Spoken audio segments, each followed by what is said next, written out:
Bonjour à tous et bienvenue sur le Twitch de Science et Avenir. Nous sommes très heureux de vous retrouver. On s'est quitté la semaine dernière, en s en ne sachant pas, en ayant un trou de mémoire sur ce dont on allait parler cette Oui, semaine, et c'était très bien parce qu'en fait, on aurait dit une bêtise dans la mesure où on a décidé de changer notre fusil d'épaule et de se dire que, on se posait quand même avant l'été encore beaucoup de questions sur le Covid, sur, la vaccination, et que comme ça fait longtemps que nous on y travaille à Science et Avenir, on s'est dit qu'on serait peut-être, on vous rendrait peut-être service et ce serait peut-être agréable d'avoir une discussion entre nous pour en parler.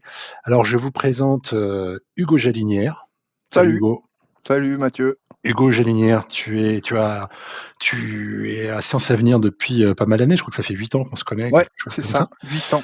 et tu t'es occupé longtemps de questions de santé, d'abord sur le site web et puis ensuite, sur le site web et sur, le print, sur le mensuel, et maintenant depuis, quelques mois, tu t'occupes de toute la partie, actualité du journal sans avoir, lâché, ton intérêt pour les questions de santé. Ah oui. Et je vous présente aussi, Nicolas Gutiérrez. Salut Nicolas. Bonjour tout le monde.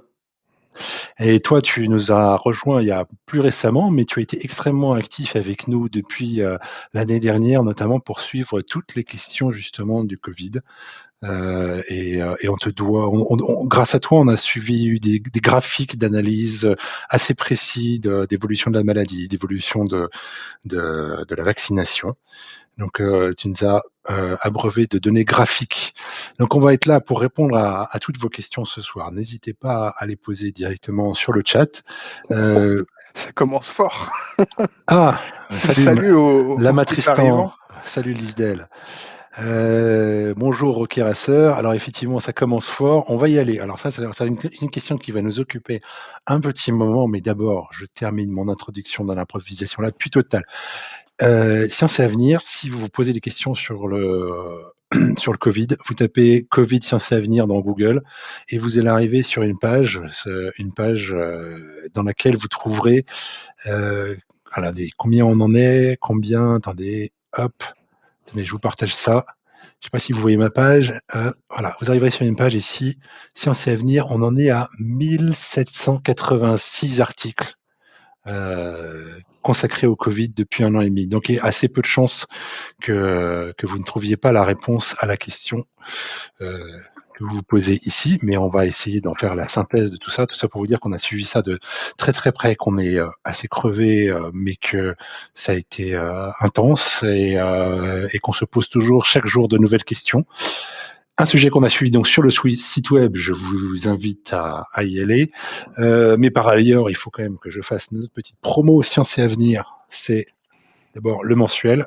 Il vous reste quelques jours pour acheter ce numéro, consacré avec une une sur les vaccins contre le cancer, avec plein d'autres papiers aussi chouettes sur tous les projets qui sauvent la Méditerranée. On a un super papier de notre ami Olivier Lascar dont on a parlé, la semaine dernière. La semaine dernière, on a fait un Twitch coulisses à propos de ce numéro, et il nous a parlé de ce mégalodon, cet énorme requin qui a vécu, une vingtaine de millions d'années et qui a disparu, et il nous explique pourquoi. Science et Avenir aussi, c'est, nos hors-séries. Ici, le guide du bien manger. Alors c'est avec plein d'infos, très poussées sur la nourriture, et tout le nouveau Science et Avenir Science et la recherche, pardon, qui ça, c'est notre trimestriel qui existe depuis, un peu moins d'1 an, et dont ce numéro que je vous montre, là, arrive demain chez tous les marchands de journaux et nos amis kiosquiers que je salue, au passage. Science et Avenir, le nouveau numéro du mensuel, c'est jeudi prochain. On l'a bouclé. On vient juste de le boucler. On l'a bouclé hier. Il est parti à l'imprimerie hier. Donc, je pense qu'il doit être en train d'être imprimé en moment où je vous parle. Et je vous montrerai en avant-première à la fin de l'émission sa couverture. Voilà. Bienvenue à tous. On va commencer tout de suite, donc le sujet du jour, le Covid, la vaccination. Hugo, Nicolas, juste pour donner un petit salut, Nerovdel. On en est où de la vaccination en France déjà, aujourd'hui? Qui veut Oui, répondre? Tu je peux y tu vas? aller? Ouais? Oui, Allez, vas-y Nicolas. Et donc, du coup, précisément par rapport à ça, on a fait le point il y a 2 jours de la vaccination en France dans les différentes régions. Et en gros, pour les 2 doses, on est autour de, on approche de 50 dans la plupart des régions ici en métropole.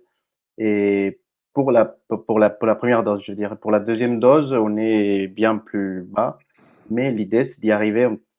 Ceux qui ont commencé, disons, la vaccination avec la première dose, dans les semaines qui suivent, vont arriver à la deuxième. Donc, du coup, on sera autour des 50 dans quelques semaines.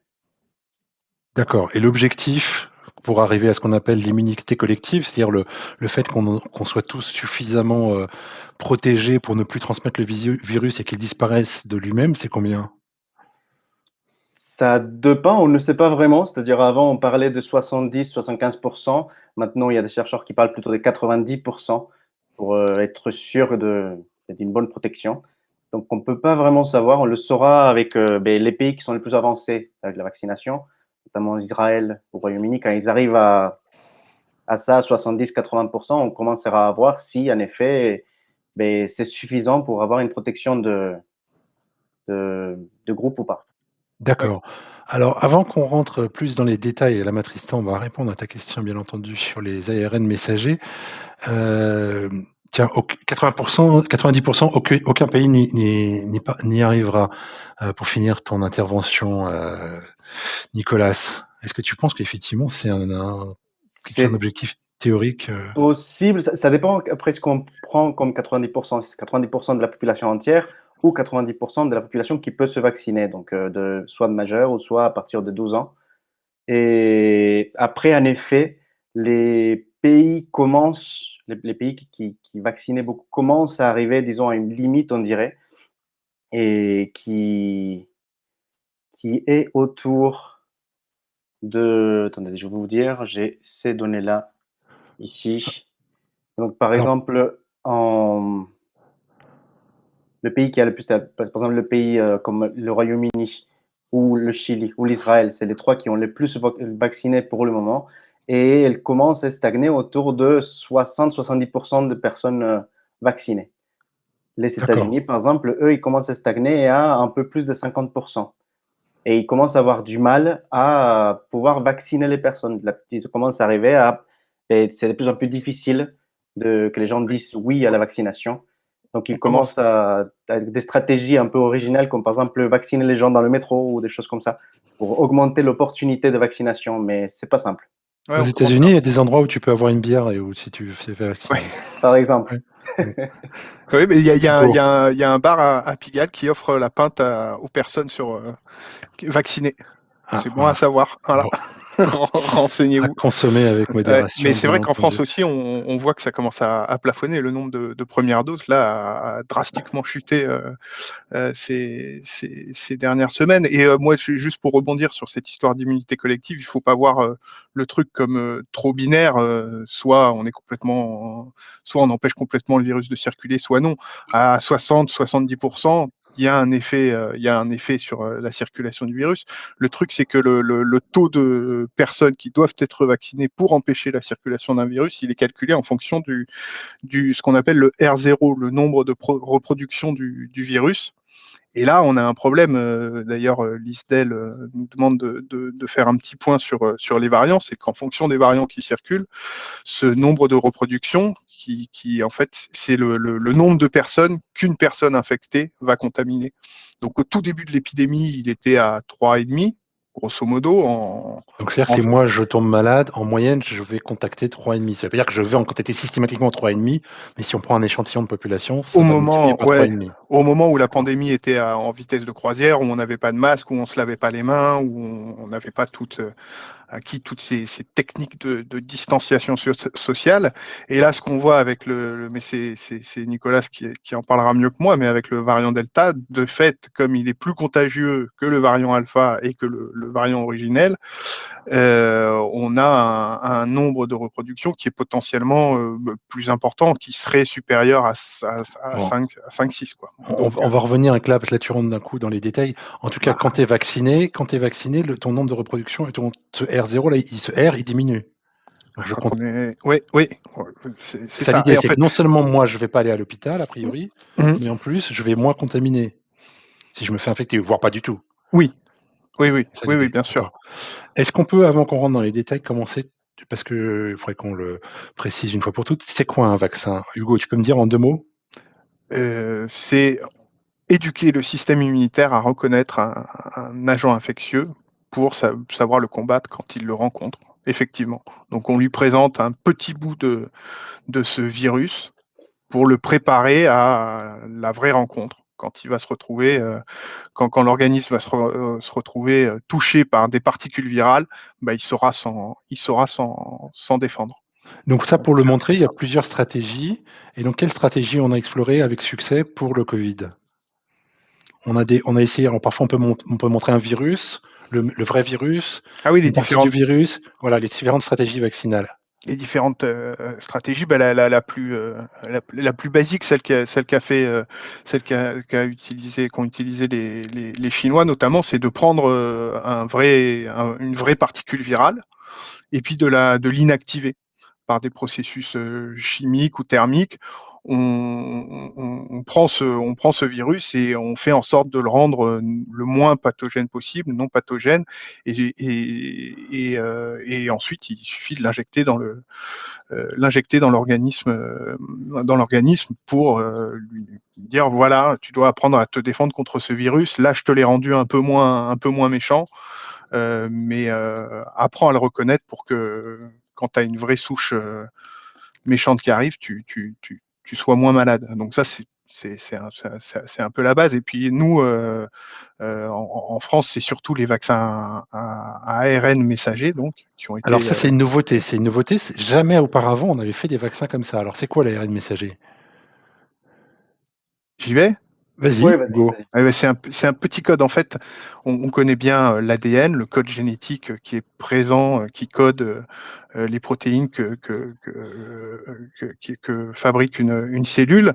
L'ARN, c'est un message intermédiaire entre la protéine et l'ADN et en gros, l'idée, c'est que cet ARN, on prend un ARN qui code une partie du virus et donc on l'injecte dans l'organisme et c'est nos propres cellules qui, à partir de ce plan de fabrication, protéine, va fabriquer la protéine virale et donc permettre au système immunitaire de reconnaître cette protéine virale sans donc qu'on ait, à aucun moment, quelque chose d'infectieux dans le corps, quoi. D'accord, donc bon, je pense que maintenant tout le monde est arrivé à un niveau de compréhension que je suppose que là, comme on le fait remarquer dans le chat, la plupart d'entre vous le savez déjà, mais au moins on en est sûr. On va pouvoir répondre à la question de l'amatristan, c'est-à-dire que dans le vaccin, je l'ai perdu de vue d'ailleurs, mais dans les vaccins, ARN messager, il y a combien de d'ARN messagers différents? Est-ce que c'est une question à laquelle on peut répondre? Alors on peut dire on peut dire le dosage, d'ARN qui est mis pour, chaque dose. Le nombre de particules exactes, moi je saurais pas dire, j'avoue, D'accord, mais le Pfizer est à 100 microgrammes, d'ARN par dose, tandis que le Moderna, va être à 30 microgrammes. Donc donc c'est des quantités qui sont toutes petites. c'est des quantités infinitésimales, ouais. D'accord, d'accord. Donc là, ces vaccins-là, on les a faits au début pour une première souche, c'est-à-dire la souche qui est apparue en Chine et après il y a ce qu'on appelle les variants. Donc c'est des virus qui ont évolué un petit peu. Alors Nicolas, on en est où de ces variants? Parce que comme, nous le faisait remarquer, Lisdel tout à l'heure, on commence à se perdre un peu. En Qu'est-ce effet, qui s'est passé? Ouais. c'est vrai que l'épidémie était beaucoup plus simple il y a un an, quand on n'avait qu'un SARS-CoV-2 à craindre. Maintenant, juste ici en France, il y a Santé publique France compte une vingtaine de variants inquiétants, parce qu'il y a des variants, il y en a des centaines, c'est-à-dire le virus, il mute tout le temps. Mais la grande majorité de ces mutations sont sans effet, ils n'ont aucune conséquence, ou alors des conséquences négatives pour le virus qui ne l'aident pas.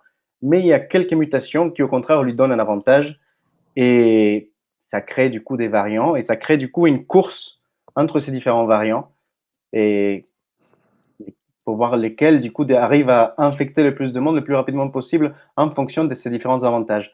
Et donc du coup ici en France, aujourd'hui, on compte 5 variants préoccupants, c'est ainsi qu'elle appelle l'OMS. C'est des variants dont on a déjà des preuves tangibles qu'ils sont plus contagieux ou qu'ils sont plus virulents ou qu'ils échappent, par exemple, à l'immunité, à la vaccination, ou que la distanciation n'est plus suffisante et qu'il faut plus de distanciation, etc.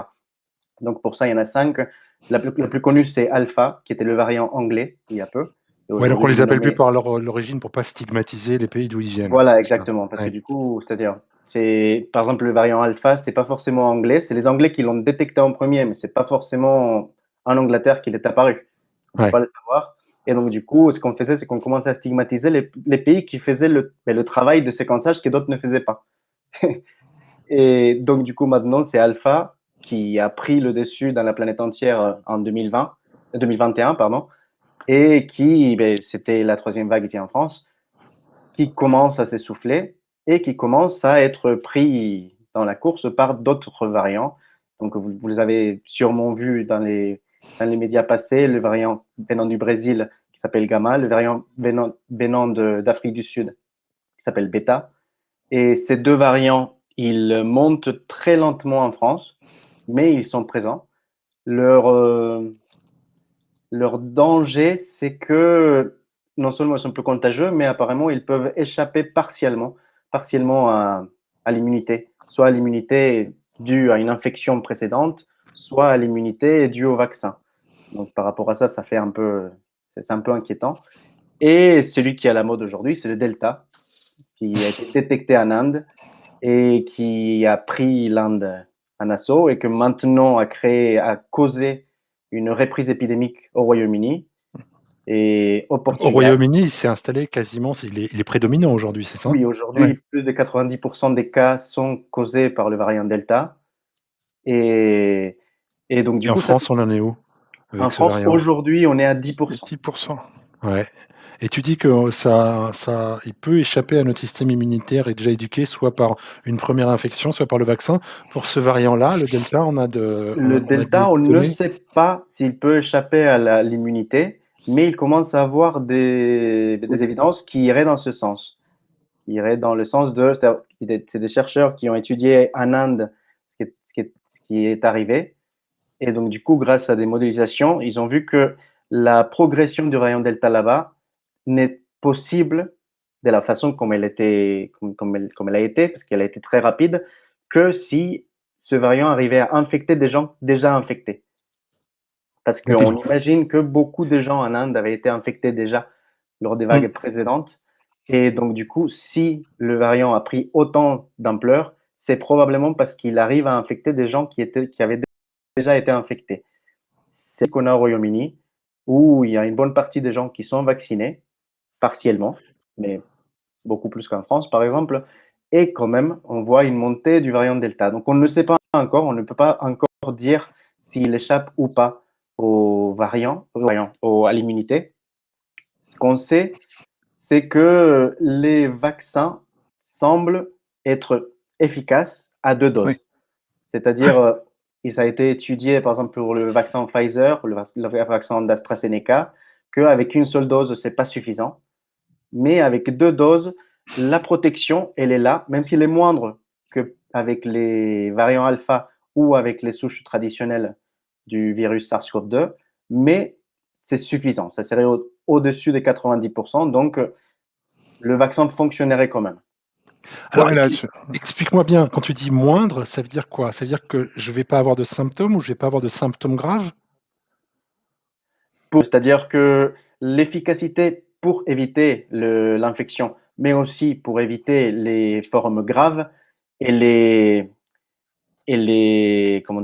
plus basse qu'avec le variant alpha ou qu'avec les souches traditionnelles, mais elle reste quand même très élevée.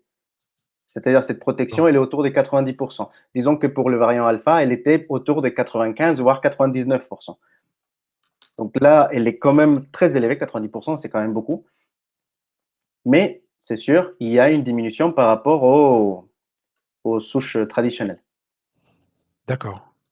Là, pour compléter sur les données, parce qu'il y a eu un rapport du 18 juin, vendredi dernier, des services santé britanniques, et qui montre, c'est surtout sur la première dose que ce variant, chez les personnes partiellement vaccinées, où après la première dose, c'est une protection contre les formes symptomatiques de seulement 31%, contre 49% contre le variant alpha qui était jusque-là dominant. Mais en revanche, une fois les deux doses, on voit que le vaccin est quand même très efficace pour le vaccin Pfizer en tout cas. Puisque qu'est-ce que j'ai noté, sur 2 doses, on a 77 à 82% d'efficacité contre les formes symptomatiques de la maladie et 94% contre les hospitalisations. Donc, l'idée qu'il y ait des variants qui arrivent et qu'on se dise bon finalement ces vaccins machin, non. L'idéal c'est d'avoir 2 doses pour que justement plus il y a de personnes vaccinées et moins il y a possibilité aussi au virus d'évoluer. Ça c'est un point important, je pense. Tout à fait, Ouais. oui. Donc C'est la concrètement, conclusion. C'est-à-dire les vaccins, ils fonctionnent même avec les variants. C'est-à-dire même Oui. si c'est un peu plus bas que pour alpha ou pour les souches précédentes, ça fonctionne quand même, ça nous protège quand même et ça protège quand même les autres. OK. Salut Marie de 111, effectivement, Ah tiens, bonjour Marie Delta, 111. on parle bien du delta, du variant indien, et le alpha, c'était bien, l'anglais, c'est ça, hein, Nicolas? Tout à fait. Donc pour finir sur ce point, parce que moi je veux être bien sûr d'avoir compris, on parle de vaccination aujourd'hui. A priori, la vaccination, c'est 2 doses ou éventuellement 1 dose si on a été malade. Si moi, aujourd'hui, j'ai eu mes 2 doses et depuis disons au moins 15 jours, et que demain je suis exposé au variant indien, donc au delta, qu'est-ce qui risque de m'arriver? A priori, je vais pouvoir l'attraper, mais mon système immunitaire va fonctionner quand même, il va être boosté quand même. Je devrais pas aller à l'hôpital, c'est ça l'idée? C'est l'idée, ouais. Bon, donc il fonctionne. Est-ce que je transmets encore le virus ou pas? Est-ce qu'on sait ça? On sait que les vaccins qui ont été développés contre le Covid sont pas dans la catégorie 1 de l'OMS, c'est-à-dire les vaccins stérilisants. Un vaccin stérilisant, il en existe pas Tu me fais beaucoup. Il y peur a là. non, il y a la C'est moi que ça va non, mais il stériliser? faut le dire. Non, non, ça va Bon, OK. stériliser personne. Ça Ah, stérilise le non, non, un vaccin stérilisant, c'est un vaccin, une fois qu'on l'a reçu, il est impossible d'être porteur du virus en question. Donc ça empêche d'être contaminé à 99,9% et ça empêche d'être porteur. C'est pas tout à fait le cas des virus Covid, des vaccins Covid. C'est pour ça qu'on est très attentif, enfin que la communauté scientifique est très attentive à ces données d'efficacité, d'hospitalisation, de cas graves, etc. Parce qu'on sait que c'est pas un vaccin stérilisant contre le virus. Mais quand même, il se trouve qu'on a combien? On est à 2,7 milliards de doses injectées là dans le monde, et des pays comme Israël ou Royaume-Uni qui sont en pointe et qui font figure en gros de laboratoires géants pour ce genre de choses. Et on voit bien que entre 70 et 90% du risque de risque de transmission en moins. Donc, le vaccin n'est pas infaillible, mais je veux dire, ça fait drastiquement chuter le risque d'être vecteur de l'épidémie une fois qu'on est vacciné. Couillère, salut Couillère, qui nous demande un exemple de vaccin stérilisant. Hugo, est-ce que tu as ça en tête? Rougeole et variole. D'accord. Voilà. Typiquement, variole, on le connaît pas parce que la maladie a été éradiquée, mais rougeole, typiquement, c'est un vaccin qui est stérilisant et qui protège. On a l'habitude de dire pour la vie. Ouais, alors justement, tout à l'heure, on parlait d'immunité collective. Est-ce qu'on va y arriver ou pas, ou est-ce que c'est illusoire? Il faut dire que l'histoire de l'humanité a déjà, en tout cas, cet exemple de la variole où on a éradiqué une maladie grâce à un vaccin. Donc, c'est des choses qui sont possibles. C'est c'est possible, mais c'est compliqué d'éradiquer une maladie parce que c'est toujours les derniers cas à éliminer qui sont les plus difficiles à atteindre. On le voit il y a l'exemple de la poliomyélite qui est quasiment éradiquée, mais il suffit qu'il y ait quelques poches. Là, aujourd'hui, c'est essentiellement l'Afghanistan, le Pakistan, où il y a des petites poches où il est difficile, des poches populationnelles, quoi, où il est difficile d'accéder, de vacciner. Et donc, il y a un virus qui circule, mais de façon très localisée. Les endroits où les personnes sont vaccinées, ils ne circulent plus. Tout à l'heure, Lisdel nous demandait, est-ce que le vaccin, il est, à recommander pour tous? Est-ce qu'elle est bénéfique pour tout type de population et notamment pour les gens qui ont un système immunitaire affaibli, donc tandis qu'ils ont dans une situation d'immunodéficience ou pour les femmes enceintes, par exemple? Alors, on a Et vu que petit à petit, le vaccin n'était pas accessible à tous au début, mais est-ce qu'aujourd'hui, on dit qu'il est bénéfique pour tous? peut-être pas pour tous, et c'est encore contre-indiqué contre les personnes avec des allergies graves, des allergies sévères, parce qu'ils peuvent développer des allergies, mais c'est très rare, ces personnes-là. Par contre, par exemple, pour les personnes avec immunodéficience, c'est recommandé. Et même eux, ils ont du coup 3 doses au lieu de 2. Mm. Et c'est recommandé pour les femmes enceintes à partir du 2e trimestre. Et en général, c'est recommandé pour la majorité des cas disons, qui pourraient mettre à risque notre santé. C'est recommandé de se faire vacciner pour diminuer ce risque supplémentaire du Covid, Y compris chez les personnes atteintes de cancer, par exemple. par exemple. Voilà. Alors après, on parle d'immunodéficience ou des cas de cancer qui sont traités. Le problème qu'il peut y avoir, il y a certaines personnes, ça reste évidemment des cas extrêmes, mais où le système immunitaire ne répond pas au vaccin et donc ils produisent pas les anticorps, ce qui fait que eux ont beau se vacciner, ils sont pas protégés. C'est des cas critiques, hein, mais avec un système immunitaire très affaibli et qui donc est pas en mesure de traiter l'information qui est délivrée par les vaccins ARN en particulier. Donc chez ces personnes-là, le vaccin ne sera pas efficace, mais il n'est pas contre-indiqué pour autant? Non, il n'est pas contre-indiqué, il peut ne pas être efficace. Ce qui est très efficace pour ces personnes-là, c'est que les personnes autour d'elles se vaccinent. C'est Ouais. pour ça que Voilà. c'est très, très important précisément de plus de monde on a vacciné, plus Voilà. ces gens qui peuvent pas se faire vacciner, parce qu'il y en a des gens qui peuvent pas se faire vacciner Ouais. ou pour qui le vaccin ne sera pas utile, ne sera pas efficace, mais pour pouvoir les protéger. Alors, on a une question qui est revenue 2 fois, Ah oui, laquelle je les ne sais pas troubles si du vous aurez une réponse, parce que je rappelle que nous sommes des journalistes, scientifiques, spécialisés qui ont travaillé sur cette question-là, mais nous ne sommes pas nous-mêmes médecins. Donc je ne sais pas si vous aurez la réponse, mais pour les gens qui souffrent d'un trouble, cardiaque sur le long terme, comme le QT long, donc j'avoue que je ne sais pas moi-même ce que c'est. Est-ce que Hugo ou Nicolas, vous avez une réponse?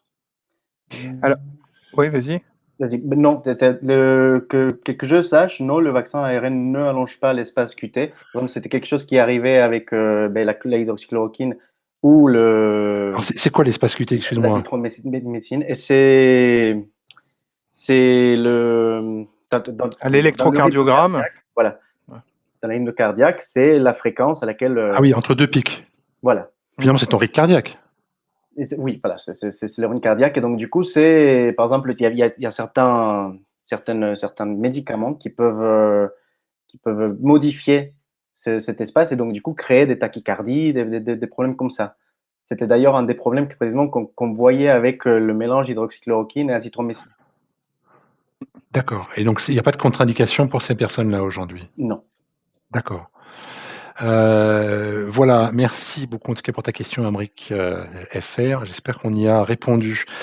Il y avait une question de savoir si, donc on voit que là, a priori aujourd'hui, que les quantités proposées sont suffisantes pour tout le monde, il n'y a pas de contre-indication. Est-ce que c'est vrai que la France, c'est un des pays les plus vaccinosceptiques au monde? Et oui, les cordonniers sont toujours les plus mal chaussés. C'est Le le pays de pays où Pasteur. le pays de Pasteur, qui est oui, tout à fait, à l'automne dernier encore, il y a eu, Sciences et Avenir, on l'a relayé très régulièrement, des enquêtes, mondiales publiées notamment dans le New England,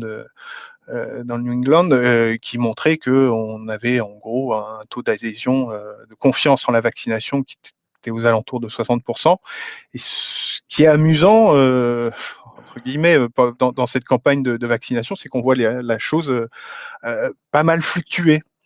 Sur le cas particulier du vaccin Covid, où on a vu une confiance qui était très très basse encore en décembre, et qui a beaucoup augmenté. Ah bah super, merci Léa, qui a des données là-dessus, qui partage, qui a beaucoup augmenté au fur et à mesure que la campagne avait Ouais, lieu, quoi. plus on voit que c'est sûr, plus les gens y croient. Mais Alors, quand même, la France reste très sceptique, Oui. plus que, par exemple, là, précisément, c'est une enquête. explique-nous ce document-là. Alors, comment il faut le lire? Donc, c'est une enquête faite par Our World in Data, qui disons qu'eux, ils s'occupent de recopiler des données de partout dans le monde pour nous montrer le monde à travers les données. Et donc, par exemple, là, ils se sont amusés à voir dans différents pays ceux qui sont vaccinés, ceux qui veulent se faire vacciner, ceux qui hésitent, ceux qui sont sûrs de ne pas vouloir se faire vacciner. Et la France est, avec les États-Unis, le pays où il y a le plus de monde sûr de ne pas vouloir se faire vacciner. Selon cette enquête, autour de 30%. Santé publique France a fait la même enquête dont parlait Hugo. La dernière fois, le dernier résultat, c'était plutôt autour de 15% des personnes qui ne veulent pas se faire vacciner et qui sont sûres de ça. Ce qui est assez faible par rapport à ce qu'on Oui. pouvait craindre en décembre dernier. Ouais. Oui, voilà. Et alors, si on peut le dire parce que ça rejoint les premières questions sur l'immunité collective, voir qu'il y a une part de la population adulte qui de toute façon ne voudra pas passer par la vaccination, fait qu'on a ouvert plus facilement la vaccination aux 12-17 ans. Puisque ce sont des personnes qui circulent, etc. Si elles sont vaccinées, ça fait une part de la population globale qui est plus importante, quoi. D'accord. Et là, Alors, précisément, on voit comment explique-nous l'évolution ce qu'on voit, vas-y. de cette vaccinoscepticisme, disons, en France, et depuis décembre. Et donc, on voit en gros bleu foncé, c'est les personnes vaccinées, bleu clair, les personnes pas vaccinées mais qui veulent se faire vacciner, orange, les personnes qui hésitent. Et on voit que le rouge, donc les personnes sûres de ne pas vouloir se faire vacciner, diminue régulièrement avec le temps. Donc on était concrètement, pour ceux qui ont du mal à voir l'image qui sont sur un petit écran, on dit au-delà de 40% de personnes qui ne voulaient pas se faire vacciner en 2020. On est dans quel pays là, Nicolas? Ça, c'est la France. C'est la France. Les Français, oui. Donc on était en 2020 au-delà de 40%. Non, ça, c'est au-delà de 60%. Donc là, tu es en train de le voir, en bas, c'est 0, en haut, c'est 100. Donc le D'accord. rouge, Ah oui, c'était au-delà de 60%. 60%. Et plus de 60% qui ne voulaient pas Voilà. en décembre 2020. Et on tombe à peu près à 50% en janvier, à 40% en février. Et aujourd'hui, fin mai, on est plutôt aux alentours de 30%, c'est ça? Voilà. Ce qui était normal parce que disons qu'en décembre, on avait en effet très peu de recul par rapport au vaccin. Donc du coup, c'est normal que les gens se posaient des questions et que étaient hésitants. Et de plus en plus, ces mêmes personnes voient les gens autour d'eux se faire vacciner, voient qu'ils vont bien, voient qu'en général, ça se passe bien. Donc du coup, forcément, ça diminue. Et espérons que ça continuera à diminuer. D'accord. Alors, il y a beaucoup de questions qui Ouais, il y a une arrivent et je question. vous remercie. On va y répondre. Bien entendu, je les note au fur et à mesure. Pas de souci. Je vous rappelle que vous êtes sur le Twitch de Science et Avenir avec Hugo Jalinier, qui est notre chef des actus et qui s'est occupé longtemps de santé. Au sein du journal, et Nicolas, qui est lui spécialiste des questions de santé au sein du journal, sur le site web comme sur le print. On a commencé en rappelant ce que c'était qu'un vaccin, en parlant des vaccins ARN, et maintenant on est dans le cœur du sujet de comment on se vaccine. Donc, comme tu disais, on voit qu'il n'y a pas, finalement, que les premières craintes n'étaient pas forcément fondées. Qu'est-ce qu'on sait aujourd'hui des effets secondaires et de la sécurité sur le moyen et le long terme de ce vaccin? Enfin, des vaccins ARN qui sont les principaux donnés en France. Hugo? Ouais, sur les effets secondaires, il y a les effets secondaires classiques. L'essentiel se cantonne à la douleur dans le bras, la fatigue. Je crois que Nicolas Nicolas a eu une dose aujourd'hui. Nicolas donc, a eu sa deuxième dose hier. Ouais, tu peux. Voilà, j'ai eu ma deuxième dose hier au matin et c'est vrai que je suis un peu fatigué, j'ai un peu mal à la tête. Et donc, il paraît que ça, ces vaccins-là ont des effets secondaires légers, fréquents. Donc, par exemple, précisément, mal à la tête, fatigue, mal au bras, un petit peu de fièvre. La fatigue, ouais. Mais très peu d'effets secondaires graves. Et eux, ils sont très peu fréquents. Voilà, c'est ça. Alors là-dessus, il y a ces dernières semaines, il y a la question des myocardites, donc problème, inflammation de l'enveloppe cardiaque post-vaccinale chez les jeunes. et donc qui est observé. C'est un risque qui est évidemment très faible. Mais Oui, précisément sur ça, il y a la CDC, voilà. C'est le centre des maladies, le centre de santé, disons, aux États-Unis, qui ont fait un récapitulatif de tous les cas de myocardite après une vaccination aux États-Unis. Donc, au total, et au 31 mai, il y avait eu 312 millions de doses d'administrés pour 1000 cas de myocardite. Donc, c'est vraiment très, très faible. Et ces 1000 cas, donc la majorité, c'était des jeunes hommes de moins de 40 ans.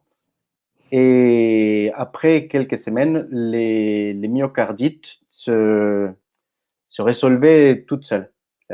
La personne Il allait n'y a pas eu mieux de, il y a pas rapidement. eu de décès recensé en effet chez les jeunes là dans le rapport du CDC qui est paru hier ou avant-hier en effet. Chez les 18-24 ans, pour qu'on ait un petit peu, les 18-24 ans, c'est 233 cas après sur 4 300 000 jeunes vaccinés, donc ça revient à 0,005% de risque de myocardite. Autant dire que le risque est plus important avec une infection Covid. Parce En que fait, c'est une inflammation du cœur qui existe aussi si on se fait infecter c'est une voilà, conséquence de l'infection.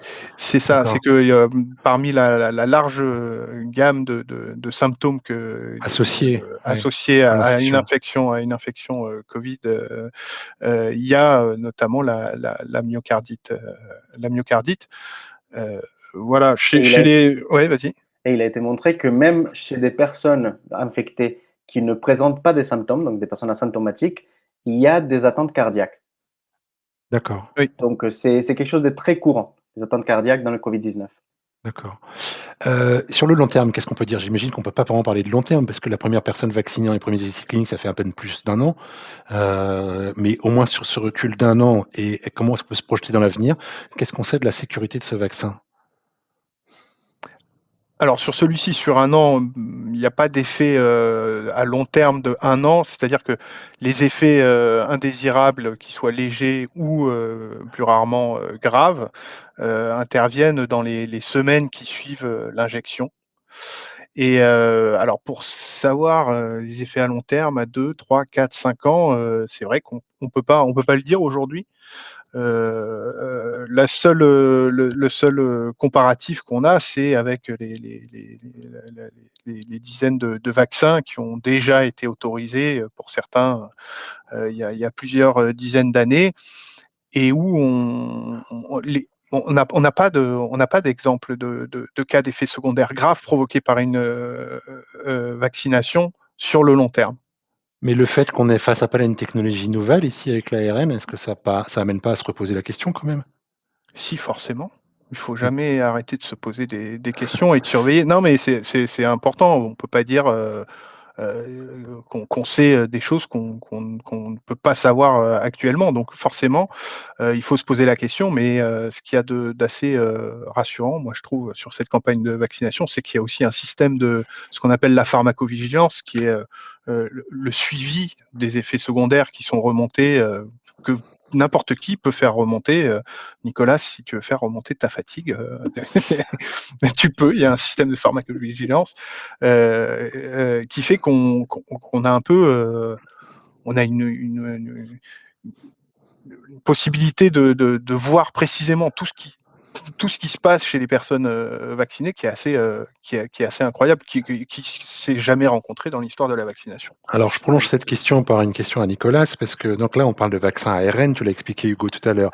L'ARN est une molécule qui est l'intermédiaire entre l'ADN, l'information génétique qui est dans toutes nos cellules, et les protéines que l'on fabrique. Et on connaît des virus ARN qui s'intègrent dans notre génome. Est-ce que ce virus ou le vaccin, l'ARN qu'on injecte au vaccin, peut s'intégrer à notre génome et nous modifier, Nicolas?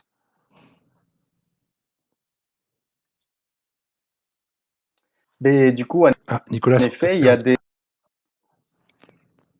il y a des Vas-y, virus qui vas-y. peuvent, il y a des virus ARN qui peuvent intégrer leur information génétique dans notre génome.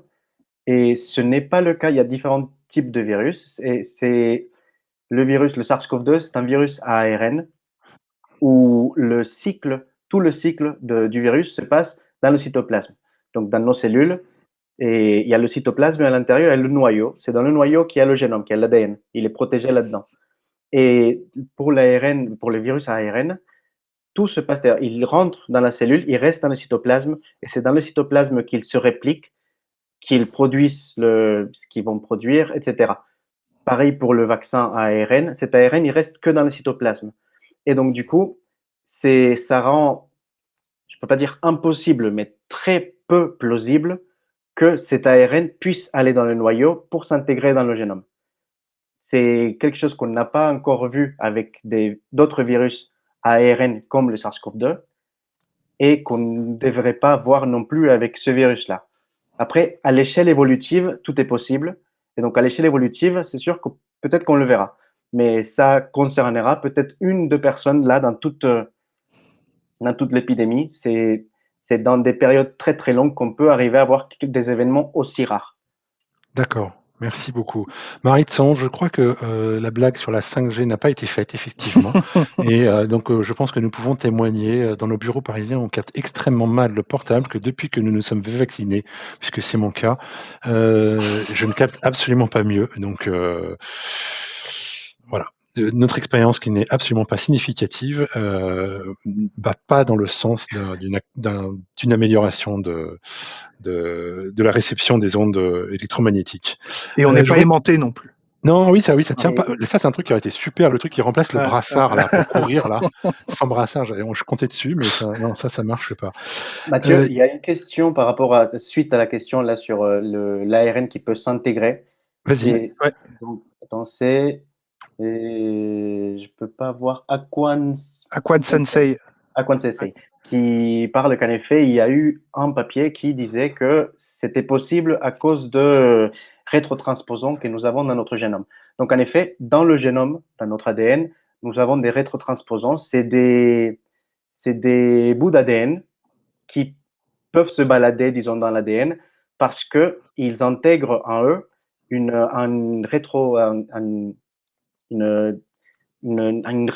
rétropolymérase, c'est-à-dire une protéine qui permet de transformer l'ARN en ADN pour pouvoir l'intégrer. Donc, en gros, c'est des bouts d'ADN qui, quand ils sont exprimés, produisent de l'ARN.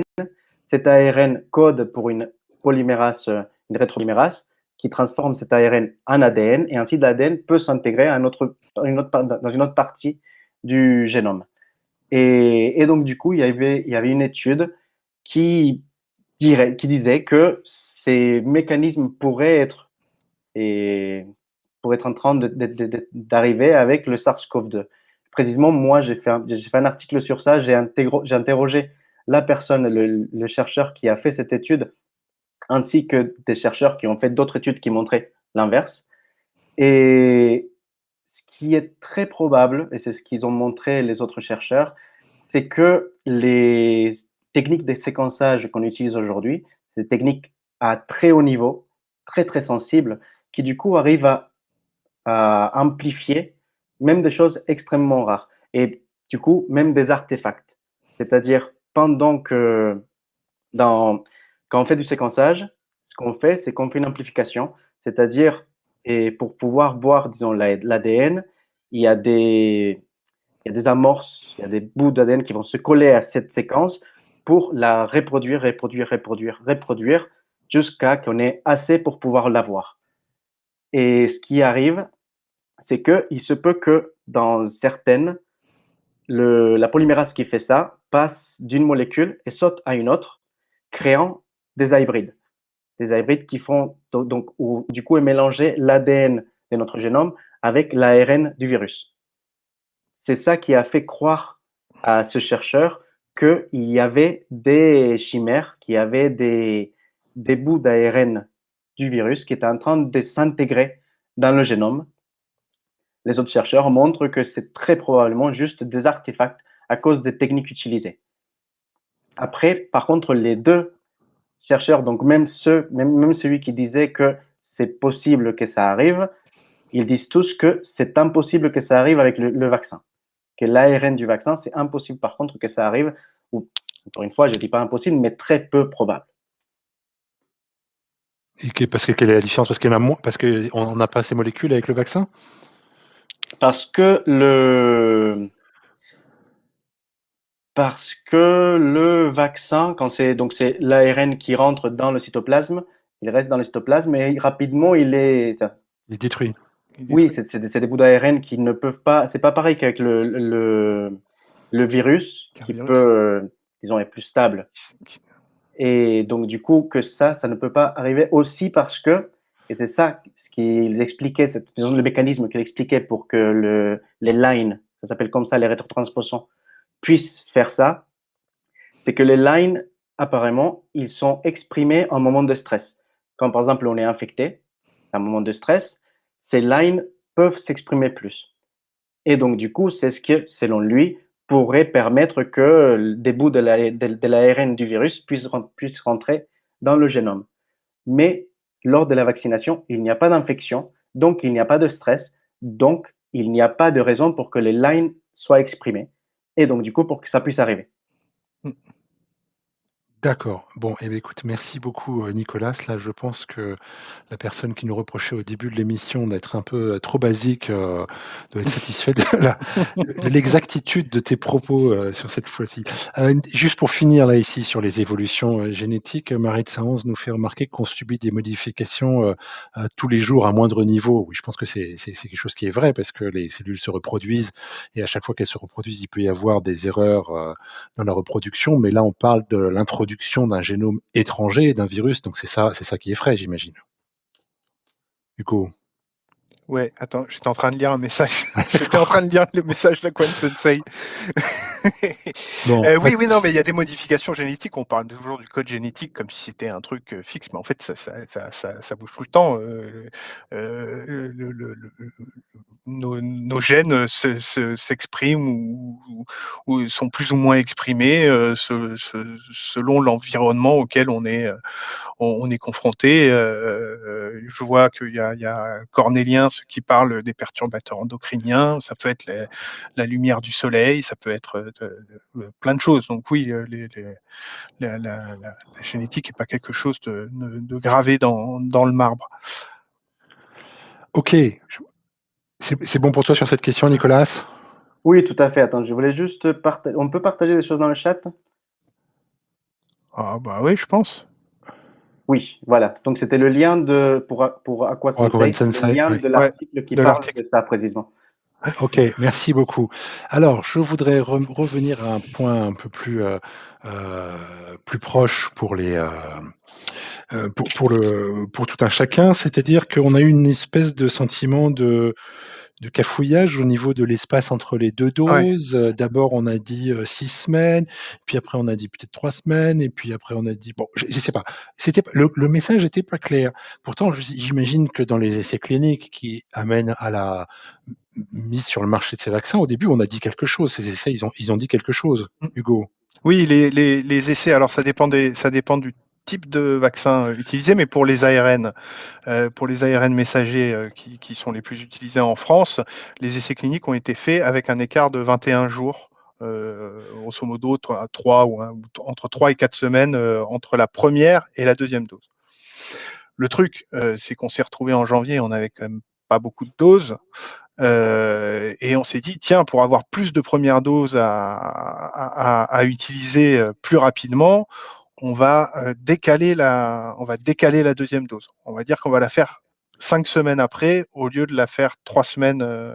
Parce qu'on voulait qu'il y ait plus de gens qui aient au moins une dose, c'est ça? C'est ça.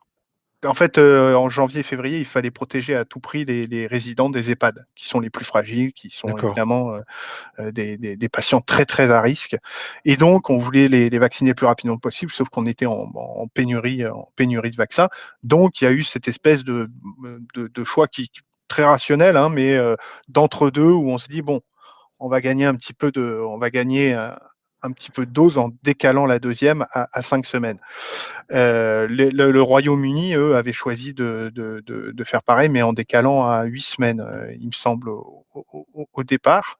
Donc ça n'a pas C'était d'effet. une décision politique, hein. C'était une décision Oui, purement politique. oui, C'est oui, pas les c'est quoi. scientifiques qui ont dit. Enfin, Là, c'était Boris Johnson qui a dit oui, je veux qu'il y ait que les doses soient réparties oui, d'abord pour que le maximum de la population ait une dose. c'est une décision politique de santé publique.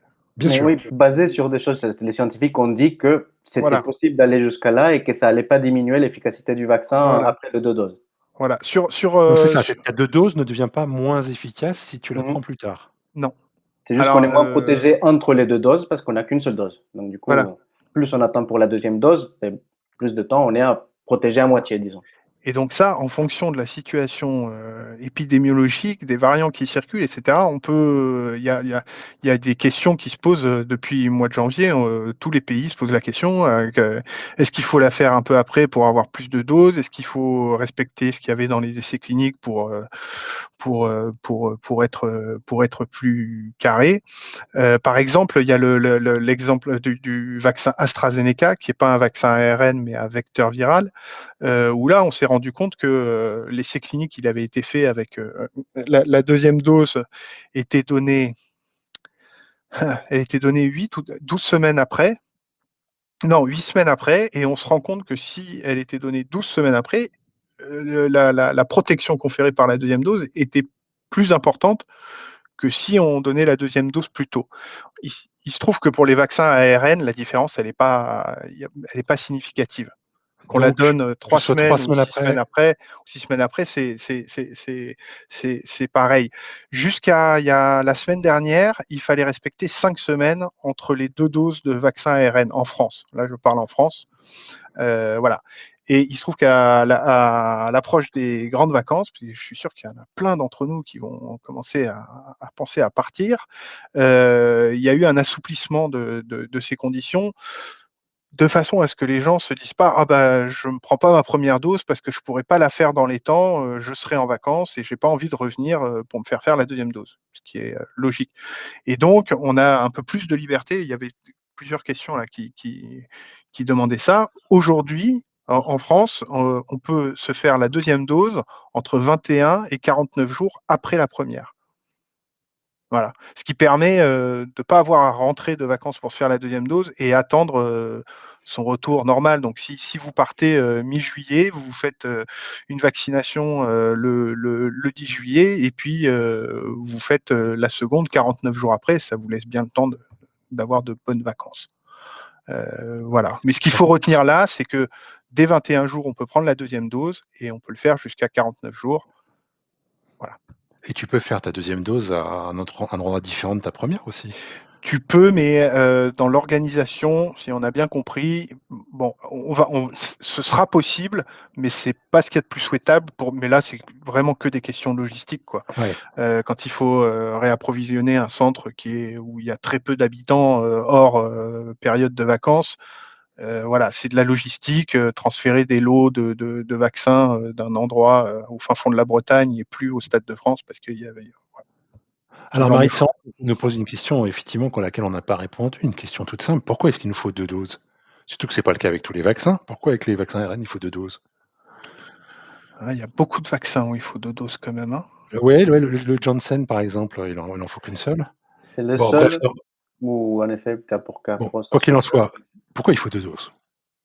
C'est un rappel. Disons que le premier permet au système immunitaire de comprendre qu'il y a un intrus et comprendre comment l'attaquer, mais il Et il se le peut prend qu'il pas commence à vraiment au sérieux? oublier parce que, disons qu'il le prend pas complètement au sérieux, disons que c'est un peu ça.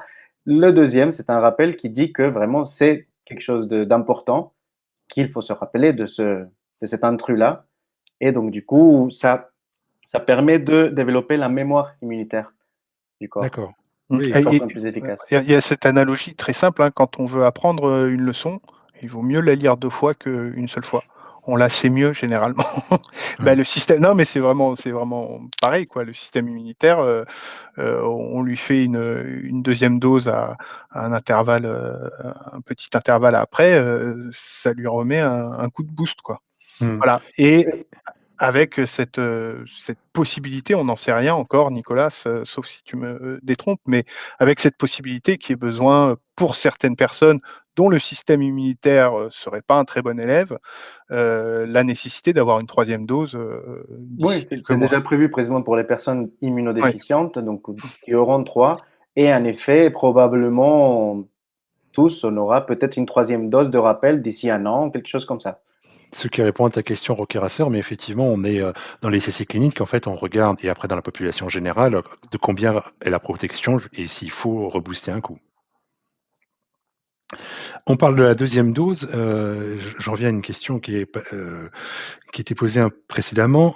Pourquoi est-ce que les effets secondaires semblent être plus forts au rappel, au moment de la 2e dose? En tout cas, c'est ce qu'on dit quand on va se faire vacciner. Je ne sais pas à quel point c'est documenté, mais on est averti à la 2e dose qu'on risque, comment ils disent, ça bastonne plus. Ouais, Ça, c'est un peu- statistiquement, c'est vrai. Cela dit, c'est pas une règle générale. Moi, j'ai eu ma 2e dose il y a 2 semaines et j'ai vraiment moins senti dans le bras que la première. Donc mais statistiquement, c'est vrai que les 2e doses de vaccin ARN donnent plus d'effets secondaires, enfin des effets un peu plus. Et c'est juste qu'on l'observe. Est-ce qu'on l'explique d'une manière ou d'une autre? Ah bah, Mais et vas-y, ça, vas-y. c'est par rapport à la 2e dose entraîne, du coup, comme c'est un rappel, une réponse immunitaire beaucoup plus élevée. Et Ah, donc, du coup, cette réponse immunitaire plus élevée, ben, c'est ça qui cause les effets secondaires, qui cause la fièvre, etc.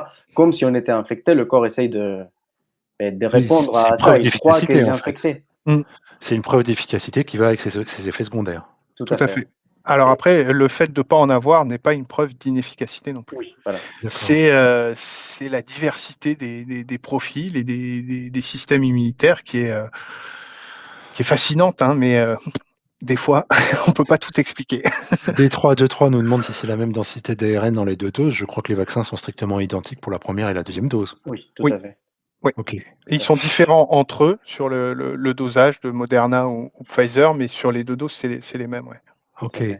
On a Et je une autre voulais question. juste, Mathieu, Vas-y, bien répondre sûr. à Aqua Sensei. Donc, oui, c'est tout à fait le même papier dont vous parliez, et donc écrit par Rudolf Janisch de l'MIT. Donc, c'est sur ce D'accord. papier-là qu'il parle de l'article. Ness69XXX nous dit il ou elle a reçu seulement une seule dose et veut pas prendre la 2e. Est-ce qu'il sera protégé correctement? Eh ben, tu seras protégé comme avec, les statistiques d'une 1re dose, c'est-à-dire combien, les amis? C'était attends, je l'avais là sous les yeux. C'est 49% sur le vaccin, sur le variant alpha. Le problème, c'est C'est pas autant que de on va temps on va pour on va vous on va Delta. vous faire un petit spoiler pour, l'automne, prochain, les saisons que le virus aime bien. Ce sera plus le variant alpha, ce sera le variant delta indien et là, tu ne seras donc plus protégé qu'à 31%.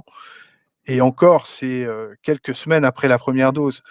5 mois après la 1re dose sans avoir reçu de 2e dose, je ne je voilà. Oui, Je parce pense qu'il vaut mieux au faire bout la d'un 2e moment, dose. précisément, sans le rappel, on peut perdre, disons, cette Et oui, défense c'est de que, base. Donc, du coup, le temps peut faire, baisser l'immunité acquise. ouais. Et il vaut mieux, D'accord. disons que là maintenant, l'épidémie en France, elle est, disons, contrôlée, c'est-à-dire elle est très basse, tout va bien. C'est Ouais. précisément à la rentrée que l'automne, que ça peut remonter. Il vaut mieux, si on peut, se vacciner maintenant pour être protégé à ce moment-là. Mmh. Parce que quand ça arrive, du coup, il faut le temps. Quand on prend la 2e dose, il faut attendre 2 semaines encore avant d'être vraiment protégé. Et il faut mieux que ça soit avant qu'on soit déjà en train de monter la colline, parce que il se peut que ça soit difficile après. Merci pour toutes vos questions, c'est sympa. On aborde un peu tous les sujets, justement, on change un tout petit peu. Un Mike FR qui nous demande quels examens dans une prise de sang pour connaître les anticorps. Alors, les anticorps, c'est la première réaction immunitaire du corps humain, c'est ça? Et Ouais. on peut les doser, On peut donc? les doser, ouais, c'est le test sérologique. Alors, il y a soit le test, sérologique rapide, le test d'orientation, les TROD, qu'on trouve en pharmacie et qui vont dire si, oui ou non on a des anticorps, spécifiques au Covid. Et puis après, il y a la même chose, mais beaucoup plus précise en laboratoire, où on va vraiment doser le nombre d'anticorps par millilitre de sang, qui donc là se fait en laboratoire pour savoir à quel point on a des anticorps. D'ailleurs, ça aurait Le pu être intéressant, titrage. éventuellement, on en avait parlé, mais ça n'a pas été fait, de doser les anticorps chez ceux qui avaient déjà eu le Covid pour savoir s'il fallait leur mettre 1 ou 2 doses de vaccin. Ouais, il y en a qui le font, hein, il y en a qui le font, de façon, précise. Je sais qu'il y a certains centres où on propose le test sérologique, avant la vaccination pour savoir si la personne, a besoin que d'une dose ou de 2. Mhm. Et puis il y a toujours donc la possibilité d'aller faire le test en laboratoire pour avoir ce titrage, ce qu'on appelle le titrage exact d'anticorps, par personne. Parce qu'en Le effet, oui, tout il se peut que beaucoup de gens ont été asymptomatiques, donc ils ne savent pas s'ils ont été infectés ou pas. Et en effet, les personnes infectées, ce qui a été montré, c'est qu'une seule dose du vaccin crée la même réponse immunitaire que quelqu'un qui n'a pas été infecté et qui reçoit les 2 doses. Mais si Donc j'ai bien avec une compris, les seule gens qui dose, ont ils été sont entièrement protégés. si j'ai bien compris, ceux qui ont été totalement asymptomatiques ont aussi des anticorps qui baissent beaucoup plus vite que les autres, donc c'est peut-être pas Aussi. absurde de leur mettre 2 doses, ouais. Mais ça dépend. Après, précisément, dans ces cas-là, l'idéal, ça serait de voir précisément sérologiquement le niveau d'anticorps, la réponse immunitaire causée par cette réponse-là. Mais en général, parce que même si le nombre, le niveau d'anticorps baisse, la mémoire immunitaire reste là. Et donc, du coup, même si on trouve peu d'anticorps chez quelqu'un qui a été infecté, il a été infecté. Donc, du coup, le corps s'en rappelle un petit peu et la première dose servira comme rappel. D'accord. Je reviens à une question précédente, une question plutôt pour toi Nicolas, c'était, Billy Dabi qui nous demandait ça. On a vu au Royaume-Uni et en Inde dans des populations qui avaient été assez vaccinées, qu'à un moment on rouvre un peu on soulage les contraintes et on voit l'épidémie qui repartent, bien qu'il y ait eu une grande campagne de vaccination. Pourquoi est-ce que ça remonte? Mais c'est pour des raisons différentes dans les deux pays. C'est-à-dire, d'abord, en Inde, la vaccination, comme elle a été faite, c'est. Ici en France, on a décidé de vacciner en premier les personnes les plus vulnérables, donc les personnes âgées, les personnes avec comorbidité. Et en Inde, au contraire, c'est les moins de 40 ans qui ont été vaccinés le plus rapidement possible. Et donc, du coup, ben, ça a laissé les personnes les plus à risque étaient pas très protégées. Donc, déjà une. Deux, le niveau de vaccination était quand même pas très élevé en Inde. C'est un pays énorme avec beaucoup, beaucoup de personnes. Et donc, du coup, même si le nombre des vaccins administrés était très grand, mais par rapport à la couverture du pays, il n'était pas très grand. Et au Royaume-Uni, c'est un peu différent. C'est parce que la plupart des gens, disons que beaucoup de personnes, étaient vaccinées qu'avec une seule dose. Donc, dans les personnes vaccinées, par rapport à, disons, les stratégies dont parlait Hugo.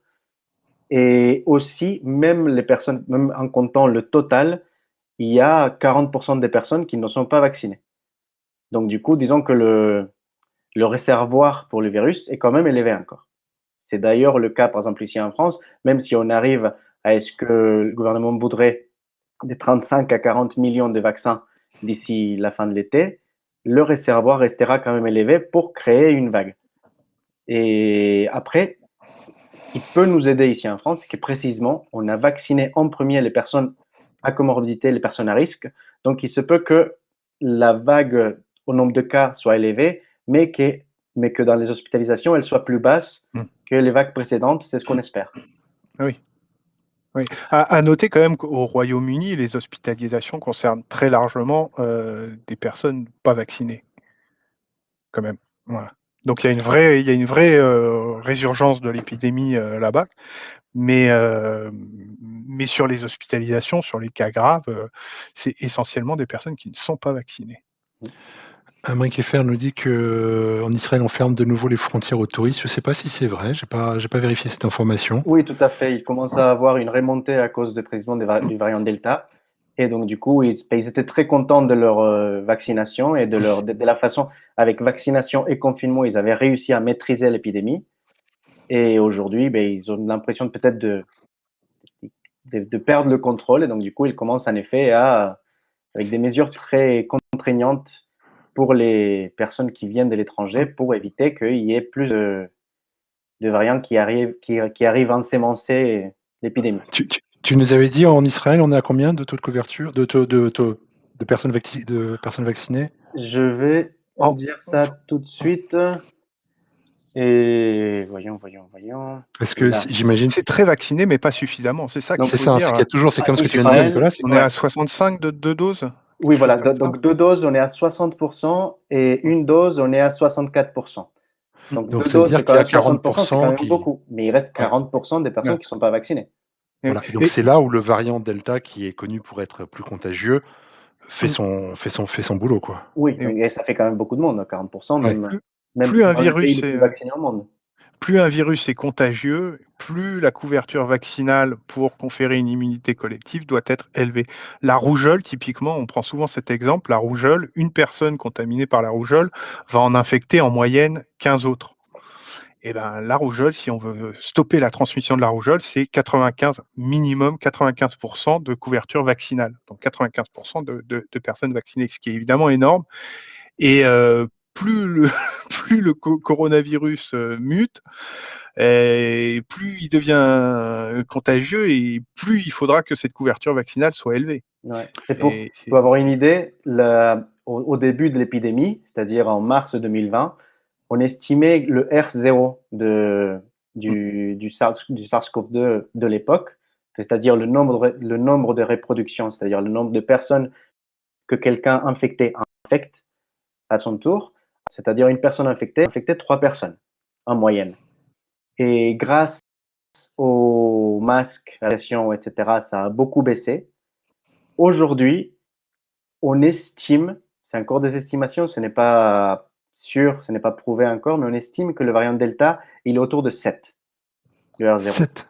Oui. Donc 7, c'est chez une personne sans distanciation, sans masque, sans rien, c'est vraiment le... En vitesse de croisière, ce serait 7 cas. Voilà, si on se transposait à mars 2020, ça ferait une sacrée première vague. La vitesse à laquelle ça montait en mars 2020, ben, c'est ça. Ça faisait double. Une question de les Gelos 85. Qu'est-ce qu'on sait de l'administration de 2 vaccins différents? Eh ben, c'est marrant qu'il pose cette question parce qu'il y a 3 semaines, j'ai été contacté par la plateforme d'essais cliniques Covirevac, la plateforme française qui recrute des personnes et qui cherchait, qui est en train de mener un essai clinique avec pour mettre 2 vaccins différents, Pfizer et Moderna, donc 2 vaccins ARN. Pour tester la sécurité, l'efficacité. Est-ce que c'est moins efficace si on utilise 2 vaccins différents, etc. Bon, il se trouve que j'ai pas pu le faire. J'aurais bien aimé, mais c'est pas grave. En revanche, il y a un autre cas de figure qu'on a forcément rencontré, puisque je sais pas si vous vous souvenez, mais au début de la campagne en France, l'AstraZeneca était pour tout le monde. Et très rapidement, donc il y a eu Pour tout le monde, et même préférentiellement chez les non-seniors, chez les jeunes, parce qu'il n'avait pas été testé. Il n'avait pas été testé en essai clinique chez les seniors. C'était bizarre, ça, c'était bizarre. Et donc, il y a eu ce risque d'effet secondaire grave qui a conduit à réserver le vaccin AstraZeneca aux personnes de plus de 55 ans. Sauf qu'entre-temps, il y avait pas mal de jeunes, chez les soignants en particulier, qui avaient reçu une première dose d'AstraZeneca et qui ont finalement reçu leur 2e dose de Pfizer. Donc c'est pareil, il y a des essais cliniques qui ont recruté ces personnes pour voir quel est leur taux de protection, les anticorps, comment ça se goupille, et puis qui sont surveillés. Donc on a un peu, là on a au moins 2 cas de figure, première dose AstraZeneca, 2e dose Pfizer, et puis il y a ceux qui font première dose Pfizer, 2e dose Moderna, ou l'inverse. On essaye un peu tout. Et ça, c'est dans le cadre d'essais cliniques, c'est ça? Oui, c'est des essais cliniques. Alors après, quand on dit essais cliniques, on se dit mais en fait, des essais cliniques, on emmène toujours sur des médicaments ou des vaccins qui ont déjà été approuvés. Ça ne veut pas dire qu'on arrête les essais cliniques, le fait qu'on ait une autorisation de mise sur le marché. Et donc pour le moment, ça a l'air de dire quoi, là, le mix? Pour l'instant, le mix a l'air de dire, j'ai pas de données précises là-dessus. Ni mieux ni moins bien, mais Non, ça je veux marche pas dire aussi. n'importe quoi parce que, Ouais. mais voilà, il n'y a pas de, il y a pas de signal, en tout cas, il y a pas de signaux d'inquiétude là-dessus. Après, il faut attendre les données et on peut tout à fait arriver au résultat où une dose de Pfizer plus une dose de Moderna serait moins satisfaisante que 2 doses de l'un ou 2 doses de l'autre et que du coup, bah, c'est pas pertinent de, voilà. Mais s'il y a cette possibilité-là, ça facilite aussi la conduite de la campagne de vaccination d'un point de vue logistique, d'un point de vue, voilà. C'est Ça pour ça facilite qu'on fait la logistique et aussi voilà. peut-être que ça peut aider même, dans la lutte contre les variants. Précisément, c'est une des idées, c'est que, beh, mélanger, faire ce mix-là et disons que ça entraîne le corps à se défendre de différentes façons et donc du coup, ça augmente disons l'arsenal, pour se défendre et peut-être ça pourrait aider contre les variants. C'est quelque chose qu'on ne sait pas encore, c'est comme dit Hugo, c'est en cours, mais théoriquement, ça pourrait fonctionner. Je reviens à une question, qui a été posée, beaucoup plus tôt dans la conversation, c'est sur les types de vaccins. En France, on a essentiellement, du vaccin, Pfizer et du vaccin Moderna, alors qu'on a, dans le pays de Pasteur, un champion, de la pharmaceutique, Sanofi, qui a travaillé avec Sanofi Pasteur et qui ont développé un vaccin dont les résultats n'ont pas du tout été à la hauteur des espérances. Est-ce qu'on a une idée de ce qui s'est passé? Pour Sanofi, Ouais. heu bah, oui, oui, si, on a une idée. Non, non, mais enfin, on a une idée, c'est que les essais en fait, il y a 3 phases, d'essais cliniques qui sont suivies. Il y a une première phase avec un très petit nombre de patients où on examine la sécurité, de l'injection. C'est-à-dire on l'injecte et puis on regarde si la vingtaine, trentaine de patients, qui ont intégré, l'essai, voilà, vont bien dans les jours suivants et cetera. Il y a un essai de phase 2 qui est très important, qui mesure l'immunogénicité du vaccin et donc on observe encore une fois chez un petit nombre de patients, centaines, de 100, si, le vaccin va, conduire à produire suffisamment d'anticorps. Mmh. D'anticorps neutralisants contre le virus et il se trouve que Sanofi, les résultats de phase 2 ont pas été bons du tout, et que du coup, ils ont été obligés de revoir leur copie et du coup, on se retrouve, avec, un gros retard. Mais c'est ce qui est arrivé aussi au vaccin que l'Institut Pasteur pensait pouvoir avoir, dès le premier semestre, de cette année et qui a été un gros échec, hein, voilà, l'Institut Pasteur, de Paris a raté son coup, il se reposait sur une technologie qu'il maîtrise bien parce qu'elle est utilisée par la rougeole et il se trouve qu'à l'essai de phase 2, ils avaient le choix entre 2 formules, du vaccin et ils en ont choisi une et les résultats d'immunogénicité, sur cet essai de phase 2 étaient mauvais et Là, donc c'était pas des vaccins ARN messager, là? non, c'était pas un vaccin ARN messager, en effet, mais ça change pas grand-chose la technique utilisée puisqu'il faut qu'il soit efficace et s'il l'est pas en phase 2, ben, on n'initie pas de phase 3 Mmh. et c'est un peu retour à la case départ ou presque, heu, donc voilà. Donc je te posais non, C'est mais je te que posais cette question parce qu'il y en avait une autre question qu'on nous posait, c'était: «Est-ce que les recherches avaient été conduites en France?» En fait, il y a souvent une confusion, c'est qu'on a découvert effectivement à Paris, l'ARN messager, ça a valu le prix Nobel à Oui. Jacques Faber-Monod. On était, dans ça c'était en je crois le Nobel 61 de mémoire, mais ensuite les travaux sur la recherche sur des vaccins à ARN messager n'ont pas eu les faveurs des chercheurs français. Donc c'est plutôt des recherches qui se sont pensées, dans certains pays de l'Est et aux États-Unis. Alors oui, non mais si elle a raison, oui, la raison est Dacil parce qu'il y a quand même, il y a quand même des Français dans cette affaire. Moderna, le patron Absolument, de Moderna est un est un Français. Français, exilé, qui est allé mener à bien ses recherches, aux États-Unis et puis, la technique, au niveau, fondamental, l'étude, de l'ARN messager, comme vaccin, on peut citer Steve Pascolo qui est de nationalité française aussi Sanofi, et qui est un des cofondateurs de CureVac, qui est aussi une boîte, mais qui là, pareil, n'a pas développé l'ARN en France. Alors, manque de soutien financier, manque de soutien à la recherche. Voilà, en France, C'est que, en général, c'est pas simple de faire un vaccin. Par exemple, au début de la course, il y avait c'est vrai. 200 candidats vaccins. Oui. Aujourd'hui, il y en a qu'une dizaine qui ont réussi. 8, ouais. Donc, du coup, ça montre qu'en effet, c'est pas simple. Déjà, par exemple, CureVac, ils ont leur vaccin, leur candidat, et finalement, il n'est pas très efficace. Et déjà ça, c'est pas si simple que ça. On aurait l'impression que c'était très simple parce que les premiers arrivaient très vite et arrivaient avec des efficacités très élevées, comme Pfizer, Moderna. Mais en fait, c'est pas si simple que ça. Ça nous rappelle ça déjà. Ouais. Deux, il paraît qu'il y a un certain définancement de la recherche publique ici en France et que donc du coup, ben, ça se ressent dans l'Institut Pasteur et la recherche privée dans Sanofi, ça pourrait ne pas aider aussi.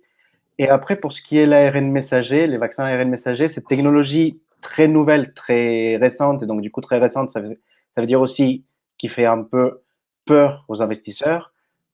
Il a été développé majoritairement par des startups, par des petites entreprises qui n'avaient pas grand-chose à perdre, comme Moderna, BioNTech en Allemagne, qui après, du coup, là, ils ont eu la bonne idée, ils ont trouvé le bon truc, et ils se sont associés avec des géants comme Pfizer d'un côté, ou comme le NIH aux États-Unis pour Moderna, pour pouvoir développer le vaccin. Mais par exemple, Sanofi avait été très frileux de se lancer dans cette technologie. Et parce que c'est pas. Alors, c'est une Pouvait technologie risquer nouvelle. beaucoup, quoi. Hugo, tu voulais préciser quelque chose? Non, vas-y. C'est une technologie nouvelle et je reviens à une question, je crois que je me demande si c'était même pas la première question du chat de ce soir à laquelle, donc j'espère que la personne qui l'a posée, a eu la patience d'attendre jusqu'à maintenant. C'est cette piste de l'ARN messager, ouvre des perspectives, au-delà de la vaccination contre le Covid. De quoi on parle? Ah bah oui. Ça ouvre. Bah alors déjà en termes de vaccination, ça ouvre des perspectives. Bah alors je vois Marie. Non, je me marrais parce qu'il y a Marie de 111 qui Sanofi préfère faire du fric que de la recherche. Je crois que si elle avait su que la recherche donnerait ce qu'elle a donné aujourd'hui sur les ARN, elle Elle aurait fait. fait de la recherche. Ouais, mais elle fait de la recherche, c'est un peu, non, c'est un peu injuste, mais Bien sûr que c'est aussi, ça fait aussi de la recherche. Mais là, typiquement, Sanofi, par exemple, sur qui est un leader sur le vaccin contre la grippe, fait marrer Marie-de-Son, qui est un leader sur les vaccins contre la grippe, est en train de se dire que l'ARN messager pourrait être une très bonne technique pour développer de meilleurs vaccins contre la grippe, parce qu'on sait qu'aujourd'hui les vaccins antigrippaux ont une efficacité disons aléatoire, même s'ils sont très importants pour prévenir les formes graves chez les personnes âgées et les jeunes. Mais voilà, l'ARN messager, ça a l'intérêt de pouvoir être développé beaucoup plus rapidement que des vaccins cultivés. Et donc là, ils ont annoncé lancer des essais sur la souche H3N2, qui fait partie des souches les plus qui circulent le plus. Est-ce que pour expliquer, peut-être qu'il faut que tu rappelles qu'aujourd'hui, pour faire un vaccin contre la grippe, on prend plusieurs souches, mais on les prend à quel moment? Ah oui, tu as raison, ouais. Bah, on va regarder dans l'hémisphère sud, 6 mois avant que notre propre épidémie commence, c'est-à-dire à Donc c'est-à-dire que l'automne, maintenant, l'hiver. aujourd'hui, en juin, Ouais. il y a des chercheurs dans l'hémisphère sud qui sont en train de regarder ce qui circule comme grippe C'est pour exactement préparer ça. le vaccin de cet hiver chez nous. C'est ça, voilà. D'ailleurs, ils ont dû déjà choisir les souches parce qu'on est fin juin. Sauf s'ils circulent pas comme chez nous. En principe, ils ont déjà choisi les souches. Alors peut-être qu'ils vont avoir un problème cette année, c'est qu'il y a eu très très peu de grippe. Ouais, Enfin, en tout cas en France, en France, il n'y en a pas eu, oui. en France, il n'y en a quasiment pas eu. Ouais. C'est rarissime, mais bon, il faut dire qu'on a des mesures de distanciation et des gestes barrières qui font mal à un virus comme la grippe. Bref, en tout cas, là, c'est à cette époque de l'année où Voilà, ils vont, le problème qu'on a, et c'est ce qui explique faible efficacité parfois du vaccin antigrippal, c'est qu'on passe à côté d'une souche qu'on n'a pas anticipée. Donc on fait un vaccin avec un cocktail de 3-4 souches contre lesquelles il protège. Et puis il y en a une autre qui débarque qu'on n'avait pas anticipée. Et évidemment, c'est elle qui va pouvoir se diffuser le plus largement dans la population, puisque le vaccin ne protège pas ou très mal contre cette souche. Et l'intérêt de l'ARN messager, ce serait de pouvoir, au lieu de faire le vaccin là, maintenant, d'attendre, pas le dernier moment, mais d'attendre un peu et de faire de produire ce vaccin un peu moins en avance et donc limiter le risque d'être surpris par une nouvelle souche qu'on n'aurait pas vue. Grosso modo, je sais pas si... Ouais, c'est clair Voilà. que Ça permet d'être plus réactif, quoi. La grande découverte ou invention de cette année, c'est-à-dire de cette épidémie, c'était les vaccins ARN qui permettent une réactivité qu'on n'avait pas avant. Qui du coup vont changer entièrement les vaccins dans le futur et pas que les vaccins. Ça peut être Alors utilisé justement, pour plein d'autres. on en parle, on effleure le sujet dans notre dernier numéro, que je vous rappelle, vous avez encore quelques jours, vous trouvez encore pendant quelques jours chez les marchands de journaux, parce que la semaine prochaine, le nouveau arrive, et là-dedans, on a notamment Axel Kahn qui nous ouvre une petite fenêtre, justement, Axel Kahn que l'on salue, qui se débat avec la maladie, qui se bat avec la maladie. Et donc, qu'est-ce qu'il nous dit, Hugo? Eh ben, il nous dit que l'ARN messager, alors pour les vaccins, c'est très bien, etc. Mais l'ARN messager, en fait, ça permet de demander à nos cellules de fabriquer la protéine qu'on lui demande de fabriquer. On lui apporte le plan de la protéine, on lui dit fais-moi ça. Et il se trouve que les protéines, elles sont très importantes. Voilà, on se retrouve avec un cancer. Il est possible, voilà, que des protéines puissent permettre à l'organisme de mieux s'attaquer à son cancer et donc faire exprimer des protéines d'intérêt. Pour l'instant, c'est balbutiant. On n'a pas de protéines en particulier sur les cancers, mais on va les trouver, on va les tester, et l'intérêt, c'est de pouvoir à la fois faire des traitements rapidement, éventuellement personnalisés en fonction du type de tumeur que porte le patient, et de façon très simple. Merci Céline Céline, je sais pas comment il faut que je prononce, pour le raid, et bienvenue à Chuck Morris, et bienvenue à Poppy. Ah ouais, on a eu un raid. Ça, c'est sympa. Est-ce que tu voulais ajouter quelque chose, Nicolas, sur les perspectives de futur de l'ARN messager, où toi tu dis carrément que c'est vraiment la révolution de cette année, quoi? Oui, tout à fait, parce que précisément, ils l'ont montré avec SARS-CoV-2. Très rapidement, on peut voir maintenant avec les techniques de séquençage, etc., on peut savoir exactement la séquence d'un pathogène, très rapidement convertir ça en ARN, le tester, si ça marche pas, tester un autre, et c'est inouï, c'est vraiment très très rapide qu'on peut le faire, on peut le tester. Là, par exemple, avec les variants, la séquence est différente, donc du coup, ils peuvent rapidement s'y pencher, changer la séquence s'il faut. C'est c'est 3 semaines. C'est beaucoup plus c'est beaucoup plus rapide. Ça ira beaucoup plus rapidement, et donc du coup, pour les prochaines épidémies, on a une arme qu'on n'avait pas avant. On te perd un petit peu, Nicolas. Alors, Rocky Racer, tu dis on se rapproche du vaccin universel. En fait, c'est pas vraiment ce que nous expliquent Hugo et Nicolas, c'est que c'est pas un vaccin pour toutes les maladies, mais c'est qu'au contraire, dès qu'on a une nouvelle souche, un nouveau virus, on peut s'y adapter très rapidement. C'est ça, Nicolas? Oui, c'est ça, tout à fait. C'est que c'est très rapidement, on peut prendre la séquence du pathogène, produire le vaccin, le tester. En quelques mois, c'est fait, c'est bon, et on peut, donc du coup, avant, il fallait attendre des années, voire, là, c'est rien, quoi. Là, c'est vraiment rien, ce qu'on a besoin d'attendre. Pour donner une idée précise, la première publication d'une séquence du coronavirus SARS-CoV-2, c'est le 11 janvier 2020, il me semble. Et Pfizer, le patron de Pfizer, explique que 10 jours après, ils avaient leur vaccin, en fait. Ils avaient leur formule. Parce qu'à partir du moment où ils ont la séquence génétique du virus, ils disent ah ben, on va prendre ce petit bout de séquence du virus, et puis on va en faire un ARN, et on va dire ça, c'est notre vaccin.